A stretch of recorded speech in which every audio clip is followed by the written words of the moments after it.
talk about how to catch those awesome, actively feeding, big water, ocean Chinook, wherever they are, wherever you fish for them. I like to think of Chinook in kind of three different phases. There's the actively feeding phase, which is what we're going to talk about in this video. There's the migrating, headed towards, you know, the mouth of the river, stacked up in the mouth of the river they're going to go spawn in. And then third, they're in the river, traveling up towards the spawning ground. This will be a three-part series tackling how to catch Chinook, which are my favorite salmon to angle for, maybe even my favorite fish. It's just nothing like the hard charging pulls, tugs of a big bright chrome Chinook. You know, in the salt water they got those purple backs. They're just absolutely beautiful, gorgeous fish. They taste amazing, and they're one of the most incredible fish to experience on the end of a line. Oh, that's leaking. I saw the colors. He's a big fish, boy. That's massive.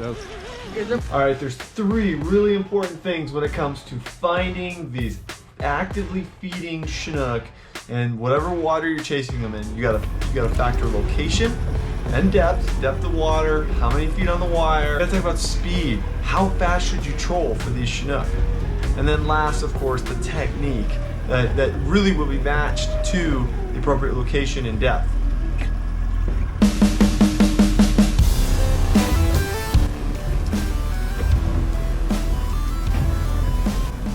Fish. Yep. Good one, good one. All right, when we're talking about location and depth, I'm gonna break it into really two different things we're talking about, right? When you have structure, right? What am I talking about? I'm talking about steep depth lines, right? When you look at a marine chart and the lines are close together, that's indicating a steepness, a more sharp grade of the bottom of the ocean or whatever. When they're really packed closer together, it could be more like a cliff or a very steep slope. But the bottom line is these steep slopes, we refer to them as structure. You know, as currents you know, move around this structure, it pushes bait and prey up around these points. And usually the ebb tide or the flood tide will be more or less efficient at pushing bait up against these structure lines. And so Chinook are actively feeding in the bottom part of the water column, typically against these structure lines. And so when they're feeding, it's very important, when they're feeding versus when they're migrating, changes how you approach fishing these structure lines. A lot of the structure lines in places like Puget Sound and the Strait, you know, they really start to drop off from 70 to 120 feet. That's why those are common Chinook depths that are mentioned. It's a little different in the ocean. There's more gradual drop off. And even in the Strait or the Puget Sound, as the water gets much deeper, some of the being near the bottom in those structure lines is not as important. Fish will be more suspended in deeper water, even if they're actively feeding. But the bottom line is you've got to go where the feed is to effectively target these Chinook, whether it's in deeper water suspended looking for bait, or it's in shallower water 50, 70 to 120 feet in the bottom third of the water column. So for example, you know, I've recently fished out of Westport, and it's commonly known that the 300-foot line, 15 miles out, you know, straight out from Westport is where the fish are at. And we're hooking Chinook anywhere from 80 feet down on the wire to 150 feet. If you wanted to go even deeper, you'd probably find them there as well. But the bottom line is we're not trying to fish the bottom of 300-foot depth line, right? But when I was in CQ the week prior, I was fishing the 90-foot depth line, and I was fishing about 70 feet on the wire, where we hooked a nice 16-pound hatchery Chinook right out in front of the sea caves, right? So you change your approach based on the location, the water you're fishing. Now, where do you find these actively feeding, metabolically active Chinook? This is very important. You'll find them typically when you're fishing ocean areas, Marine Area 1 through 4. You'll find them in the Strait, Marine Area 5, Marine Area 6, right? And we just had an opener, Marine Area 9, that's Admiralty Inlet. Those fish that are coming in, they're still actively feeding. And I would say even to the north end of Marine Area 10, right? that Kingston area, Edmonds area, a lot of the fish there are still actively feeding. Now, I'm not saying they won't be actively feeding in the lower central or south sound. I've found really actively feeding fish in Marine Area 13, the deep south sound, in the middle of August, because the feed wasn't as prevalent. And they came down and they were around the south end of Anderson Island. They were feeding very aggressively. That was a great Chinook year for catching a lot of fish down there. But at some point, they stop actively feeding and they're migrating, cruising along, and they might be, you know, in the top 40 feet of the water column in 120 feet of water. And they're just cruising along. You gotta think about those fish differently. But in those marine areas I mentioned, in those situations I mentioned, really wherever you're fishing for them, you're gonna find an actively feeding Chinook, especially if it's well before they are staging to head upriver to spawn. Back up. If he runs that way, you gotta point the rod to him. Step forward to get past the thing.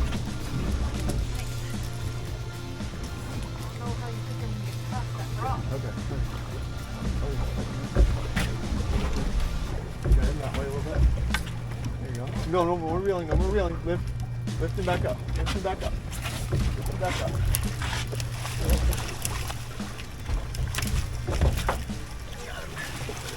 Got it, nice job. Does he have an extra fin? Wait 1 second. Hatchery! Now, this is also very important when you're targeting these actively feeding, metabolically active Chinook, is that your trolling speed is generally on the faster side. You know, in the ocean, the commercial trollers, they might be going 5-6 miles an hour. These Chinook can swim well above 10 miles an hour to catch up to whatever they're chasing. So what you accomplish by trolling faster is you get more movement of the gear, right? That flasher is spinning around, generating more flash, more attraction, but you also cover water. And that's the name of the game. When you're fishing out Westport in 300 feet of water and you've got your gear at 100, maybe 125 like we had the other day, we're just, you know, we're trying to cover water. We want to find these Chinook. We know that they're eating, they're actively feeding. They're eating. Some of these fish, you cut them open and they're just all the feed just spills out, right? They're just mowing things down. So you go faster, you're more likely to find the fish as you cover water. I get this question a lot though. How fast should I be trolling, right? This is, and people will say like, well, you know, for Chinook, you might go 2.2 to 2.5 or 2.7 miles an hour, right? Well, okay, so you're out there with your boat and you're going 3.5 miles per hour. Should you slow down? What if the current is going 2.5 miles an hour? Should you go 2.5 miles an hour? Guess what? If you do that, your flasher's not moving at all. You're just going with the current, right? So there is no correct speed 100% of the time. It is always the correct speed in light of what the current's doing and what the wind is doing. If the current is moving you along at 1 mile an hour and the wind is moving you along 0.5 mile an hour the other direction, you have to factor that in, right? So how fast you go is a matter of all these conditions. One of my favorite techniques is, yeah, you can study the current charts and the wind and all that, or you just get out there on the water at the depth line you want to fish, because the current moves at different speeds depending on what depth line you're at. You get out there on the water, you throw it in neutral, and you turn, you know, you look at your instruments, at your electronics. How fast are you moving? What direction are you moving?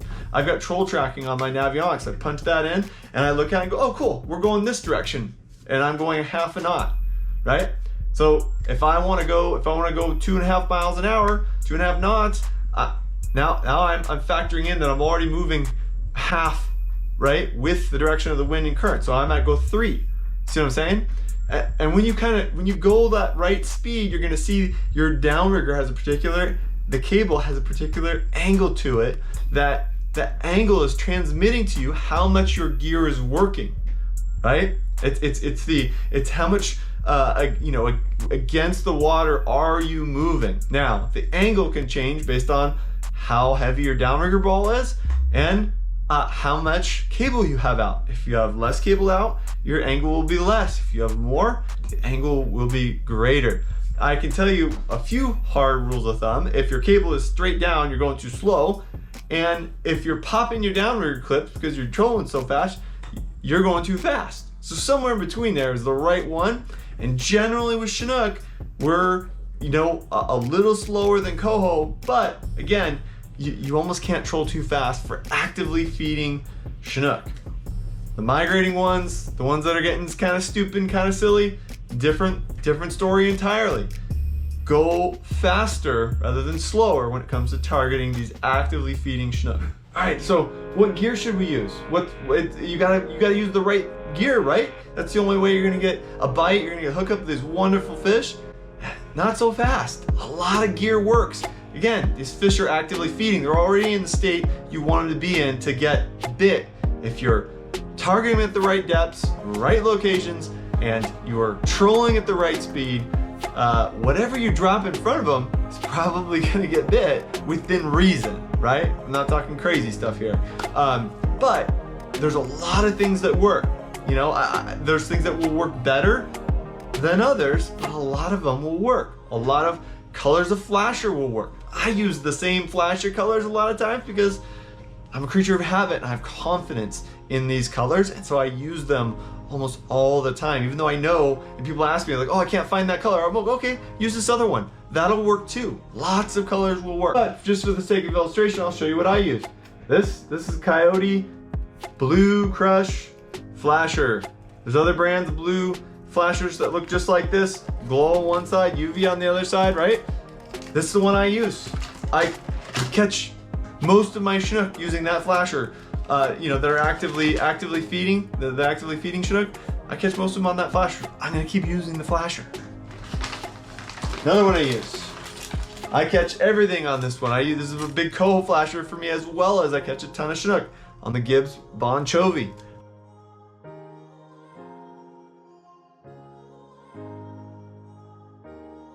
I use one on one side of my boat. I got one on the other side. It's simple. I've never run into a situation where I need to swap either of them out because they go cold. They all get bit. Sometimes one gets bit a lot more than the other, but they both work really well for me. With that Gibbs Bon Jovi flasher, I'm always using this cookies and cream spoon. Talk more about what's on the end of the spoon, but I love the Kingfisher 3.0 cookies and cream spoon. I probably catch even more fish using same size, same brand, the Herring Aid. Love the Herring Aid spoon. This is a magical color pattern, absolutely fantastic. And another thing I love to do is I love these Herring Aid anchovy helmets. Spin like a 4 or 5 inch anchovy in this bait helmet, and it works fantastic. That's pretty much what I've been using on Westport, on CQ, straight, Marine Area 9, even in parts of 10 later in the season. That's my go-to stuff, and it just works. There's a lot of things that work. Don't overcomplicate what you're using. Use something you have confidence in and troll it at the right speed and the right depths. You're going to get bit.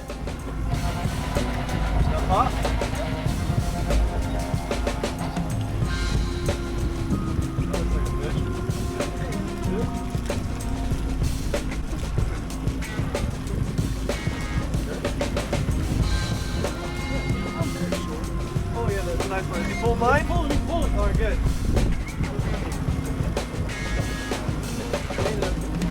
Uh-oh, I didn't mention plugs or hoochies. Well, look, I use hoochies more when the fish get closer to the end of their journey. It's a bigger profile. I have a whole thing I'll cover in a later video about what I do with hoochies. They're fantastic. They work just like this other stuff. But with the hoochies, I'm usually putting a fillet of herring in there or something, and it's just more involved. And the thing is with these fish is it doesn't take that much work to hook them, right? Again, it's about presentation. It's not, don't obsess over, oh, this one, you got to use this exact hoochie and you got to do this. No. Just get it out there, right depth, right location, right speed. You're gonna get bit.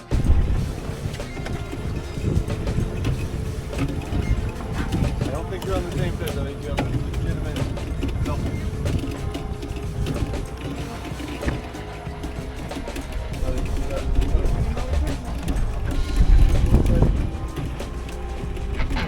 Okay, in one of my videos recently, the Nia Bay turn and burn trip specifically, I talked about going 2 for 8 on quality Chinook. Yep, there it is. Alright, someone get it. Alright. Incredibly disappointing. Never had a trip quite like that where I had such a low hook to land ratio on quality Chinook. So I made a bunch of changes, and I've further developed the what I think is the right way to land Chinook salmon with very high degree of success. And as a matter of fact, since that trip, I made a number of changes. Some of it based on your all's feedback, which I totally appreciate, and it really cement, even if it was stuff I was already thinking about, you really helped cement that in my head. So far, team PNW Best Life, we are 11 for 11 on quality Chinook since those changes, which is fantastic. I don't know if I've ever had a run of that many fish landed in a row. Hopefully it's what I'm doing and not just dumb luck.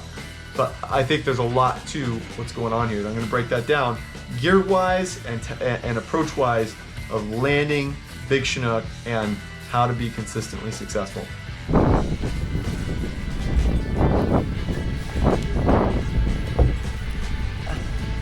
How much feet of line you got? 133, but try to pull out.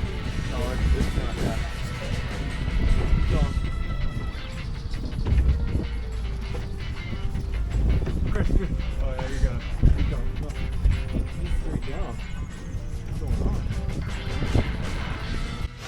Let's start with the flasher, okay? We talked about this in a number of my videos, and as you know, I'm really high on these flasher releases. Coldwater Strong makes these flasher releases. Some other companies do as well, but the Coldwater Strong is really the first one I found that I've just really had a lot of success with, really consistently with these flasher releases. So the basic idea is when the fish bites, right, your release is going to trip, and now your flasher is no longer in line, and the bottom line is that the salmon can't use this as a leverage point to dislodge the hook from its mouth, right? So we're trying to eliminate the leverage points. Another leverage point is the spoon itself, and I think this is mainly what got me in that Nia Bay trip.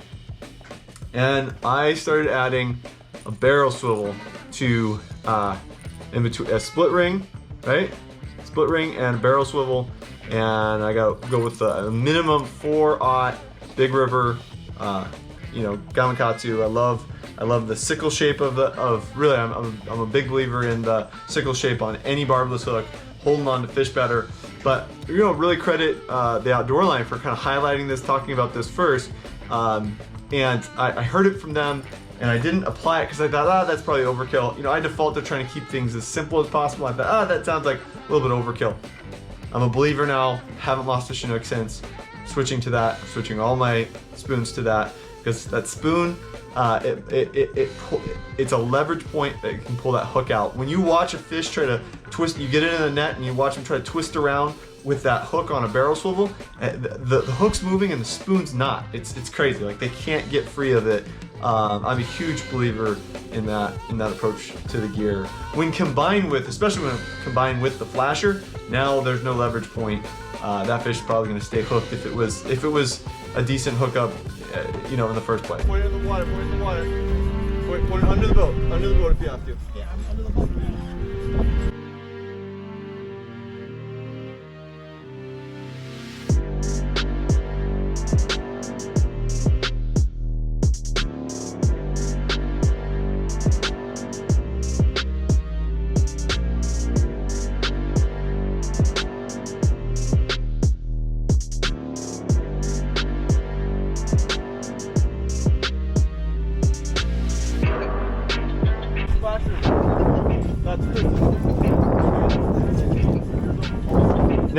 Now that we've got the right gear, and by the way, none of this gear gets bit any less just because it's got a little bit of extra stuff on there. They don't care. They don't see the wire of the flasher release. They don't see the barrel swivel.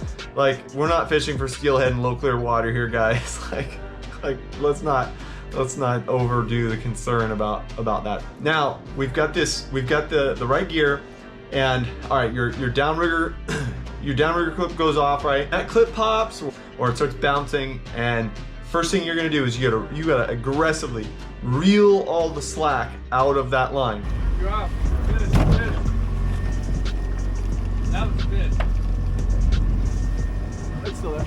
It's still there. Or when you pop it by pulling it off, all that slack appears in the line. You gotta get that out as fast as possible.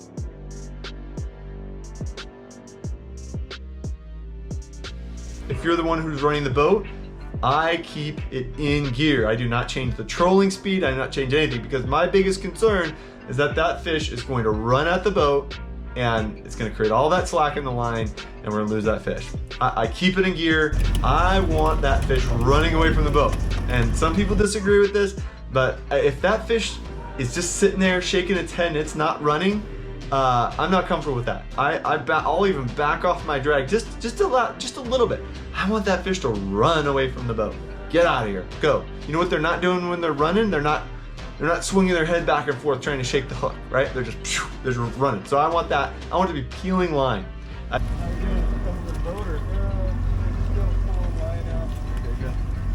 And what that does for me too is that gives me a chance to get the boat ready to land that Chinook. Let me get the other, when you have a nice quality Chinook on, you get those other lines out of the water. It's gonna be crazy enough landing one fish, much less having a fish on with everything else. Get the lines out of the water, trust me, get the downrigger balls out of the water. Had a bad incident with that, you know? Get the boat ready to land that fish. All right, now that the boat's ready to land that fish, maybe click the drag over a few clicks. Make sure you can make progress on the fish now. You know, maybe it's run 100 yards away. Now you're trying to crank and catch up. You know, slow that boat down. Maybe keep it, because there's so much line out, keep it still going in a steady direction. I'll leave my autopilot on, but I'll maybe back the throttle off to a much slower speed. You know, give whoever's fighting that fish a chance to really catch up with that fish. You know, hopefully it's a little more tired out, a little more compliant. It's not sitting there shaking as hard and as crazy, and it's coming to the boat, right? And as you're getting closer to the boat, if it's got one side it's favoring more than the other, I'm gonna turn the boat slightly in that direction, because I love to land that fish, if possible, on one of the sides towards the back of the boat, right? So now at that point, as it starts to get closer, I'm popping that motor into neutral. I don't want a spinning prop going on if that fish decides to run down near my prop. No, I'm putting that thing in neutral. The boat's gonna kind of come to a natural position where your angler's lined up near the back and the side to try to land that fish. And as the person usually with the net, I am standing usually between the fish and the person with the rod. I'll have them take a step back.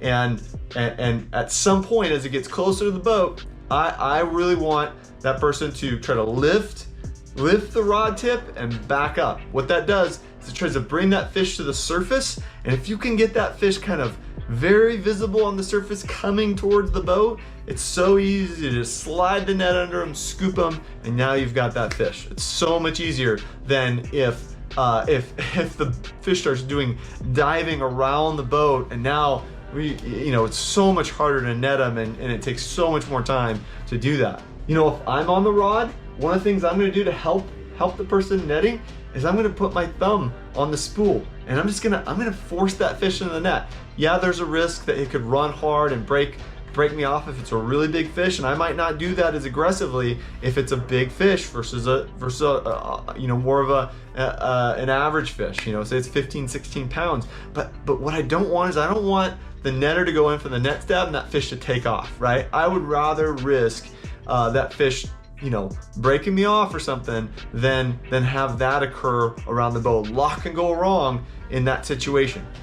I'm gonna put a little bit more thumb pressure, and it's very much a feel thing, but I'm gonna just try to guide that fish to the net and help it get in there, because if you've had the fish on at this point, it's well hooked, and the only thing that can really go wrong at the boat is it dives between your motors or underneath the boat, potentially saws you off.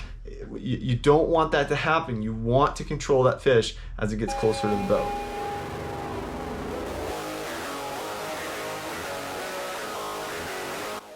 All right, if you're finding this information helpful, it's helping you, don't forget, hit that like button, subscribe to the channel. Lots more video available, lots more coming. I've got 3 or 4 trips still to get to process and get made into some videos of what we did in CQ and Nia Bay and Westport and lots more summer salmon action going on. We're only in the beginning stages of an incredible run of salmon in the Pacific Northwest right now. All right, I know a lot of you have asked for help via Instagram, via Facebook, via the YouTube comment section, and I have an ask of you. Hopefully I've been helpful to you in growing your journey here, learning about salmon fishing and all the other stuff we like to do in the Pacific Northwest. Check out the merch page on pnwbestlife.com. Pick up one of these shirts, hoodie, something, support the channel. I want to see you out there with your PNW Best Life swag. I think it's a great logo, represents what we love to do here.